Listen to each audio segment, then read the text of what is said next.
किसी भी व्यक्ति की शादी नहीं हो रही है तो शादी न होने के कुंडली में कई कारण हो सकते हैं, लेकिन एक बहुत बड़ा कारण होता है चंद्र और मंगल का खराब होना। जब भी कभी चंद्र और मंगल आपस में एक दूसरे के साथ टकराव में बैठे हों, एक दूसरे की टक्कर पड़ रही हो, या शनि की दृष्टि इन पर पड़ रही है और ये बैठे हुए हैं एक जगह पर, तो चंद्र और मंगल दोनों खराब हो जाते हैं। साथ ही साथ शुक्र का खराब होना भी शादी को रुकावट पैदा करता है।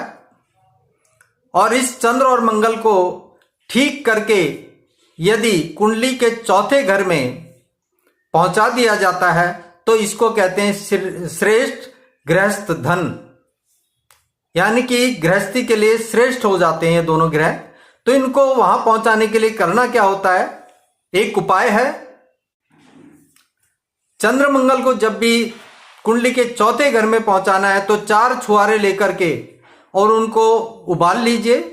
उबाल कर जब वो थोड़ा ठंडा हो जाता है, ठंडा होने के बाद जो पानी और छुआरे बचते हैं उनको आप प्रतिदिन 43 दिन तक जल प्रवाह कर दीजिए।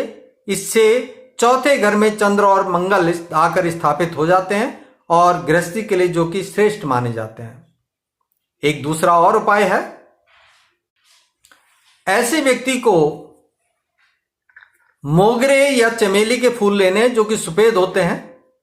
सफेद फूलों की 12 कलियां लेनी है और 12 कलियां लेकर के प्रतिदिन किसी पार्क में जाकर के वहां पर घास वाली जमीन में गड्ढा खोदकर दबा दीजिए, या जो पार्क में जमीन खुदी होती जहां पर पौधे लगे होते हैं वहां पर आप ऊपर डायरेक्ट गिरा भी सकते हैं।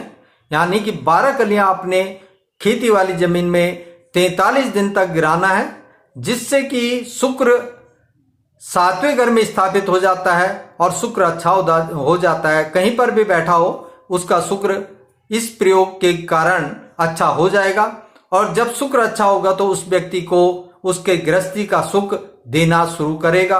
और जब गृहस्थी का शुक्र कुंडली में बनकर तैयार होगा तो उसके रिश्ते भी बनने शुरू हो जाएंगे, और रिश्ते बनेंगे तो शादी हो जाएगी। यानी कि चंद्र मंगल और शुक्र इन 3 ग्रहों पर ही व्यक्ति की शादी का सारा दारोमदार निर्भर करता है। और जब यही ठीक हो जाएंगे तो उस व्यक्ति को गृहस्थ सुख मिलने के जो उपाय हैं वो तैयार हो जाते हैं और वह जीवन में अपने गृहस्थ सुख को अच्छी तरह से निभा सकेगा। धन्यवाद।